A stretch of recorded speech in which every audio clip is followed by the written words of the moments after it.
Happy Monday. We're talking about 5 ways to avoid burnout when you work for yourself from home. You're listening to the Productive, Not Busy podcast, where we show you how to do life and business confident, focused, and with a plan so that you can make more money. Have more free time and less stress. Your host, Wayne Withersby, will uncover actionable hacks, strategies, tips, and insights you can use today to live a better, more productive life. It's time to boost your mindset, confidence, and your attitude. Here's your host, Coach Wayne.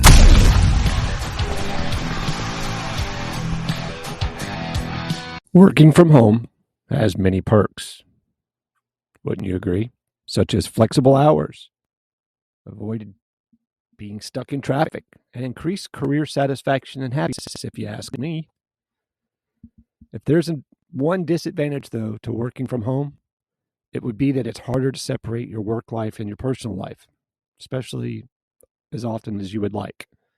Both coexist in the same place, so you got to make it work.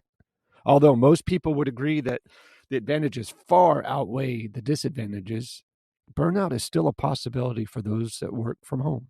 And what follows in this episode are ideas and ways to avoid burnout if you're working from home.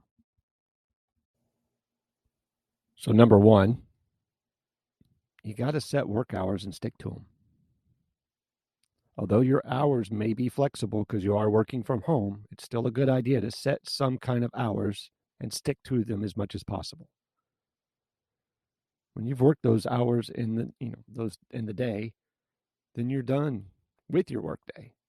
And it's time to put your work away until the next day. You got to be disciplined. Because you work from home, it can be very tempting to work long hours. But do not get stuck in this rut on a regular basis.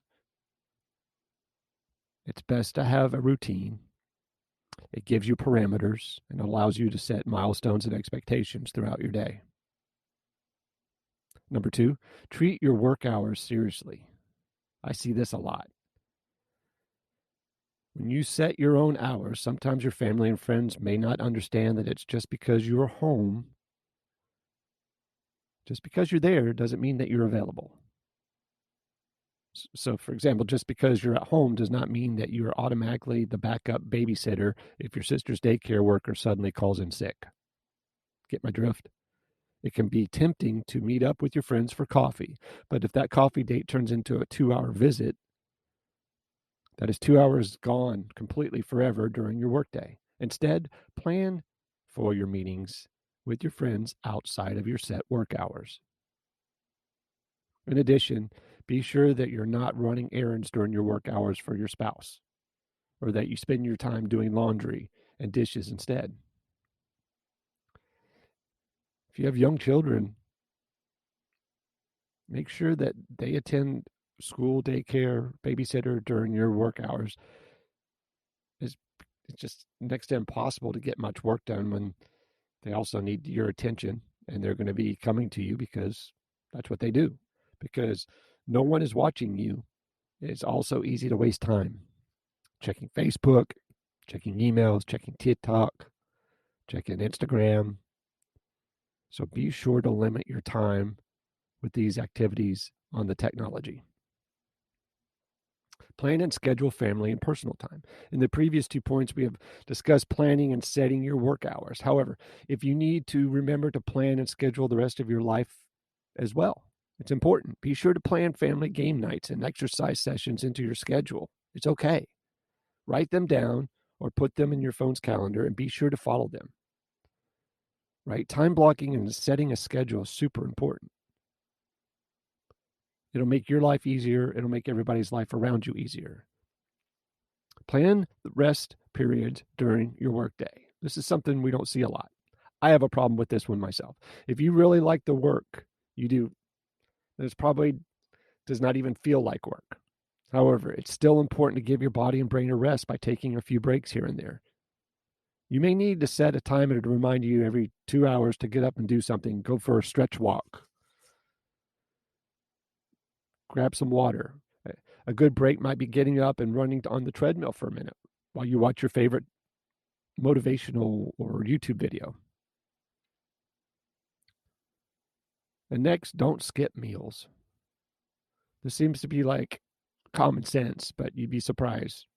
It's easy to do when you're home alone. After all, large components of meals is the socialization aspect, right? And there's no one to socialize with when you're by yourself.